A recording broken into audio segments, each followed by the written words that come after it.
আমি চেষ্টা করেছি একই ক্ষেতে ৩-৪ রকমের ফসল। ধরেন এই যে টমেটোর মাঝে পিল আছে, এই যে পিল দিয়ে দেখা যাচ্ছে পাতাকপি দিয়েছি। এই যে টমেটোর জাংলায় উঠতেছে, এগুলো হাইব্রিড টমেটো। এর এই যে দেখা যাচ্ছে কি সুন্দর, দেখেন দেখাই। এই যে টমেটোর গাছে ফুল এসে গেছে ছোট ছোট, এই যে ফুল আসতেছে এখন। এই দেখেন সবথেকে ভালো হয়েছে এই যে গাছগুলোর মোটা তাজাও আছে, পাতাকপিগুলো অনেক সুন্দর হয়েছে। এর মাঝে ধনিয়া পাতা দেওয়া আছে, ধনিয়া পাতাগুলো খাওয়ার জন্য দিয়েছি, দেখাচ্ছি আপনাদেরকে। এই দেখেন,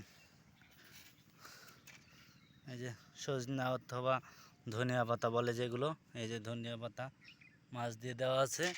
এগুলো সব সবজি হিসাবে আমরা খাবো।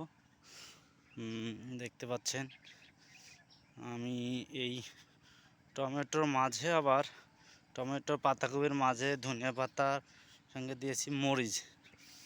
এই দেখুন মরিচ গাছ, এই যে মরিচ গাছগুলো, এই যে মরিচ গাছে অলরেডি সুন্দর ফুলের সাইজ চলে আসছে। এর পাশ দিয়ে দেখেন এই যে পাতাকপিরই, এর পাশ দিয়ে এই দেখেন বেগুন গাছ লাগাইছি। বেগুনের মাঝে আছে ধনিয়া পাতা, এই যে কি সুন্দর সবুজ ধনিয়া পাতা দেখতে পাচ্ছেন। ধনিয়া পাতা বেগুনগুলোর গাছের সাইজ মোটামুটি সুন্দর হয়েছে। এই দেখেন সুন্দর বেগুন গাছের সাইজ হয়েছে, কাঁটাওয়ালা বেগুন। এই যে এর মাঝে আছে আমার একটা ছোট্ট পেঁপে গাছ।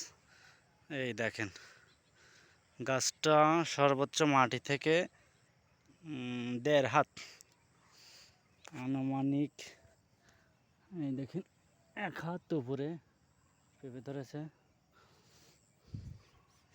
এই যে পেঁপেগুলো গাছ থেকে কি সুন্দর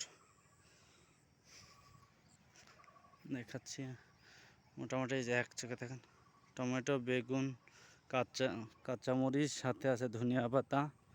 তো মোটামুটি আলহামদুলিল্লাহ আমি আশা করতেছি একের মাঝে অনেক ফলন হবে। একই জমিতে অনেকগুলো ফসল ফলাতে চাচ্ছি। দেখা যাক, আল্লাহ ভরসা, আল্লাহ কী করে।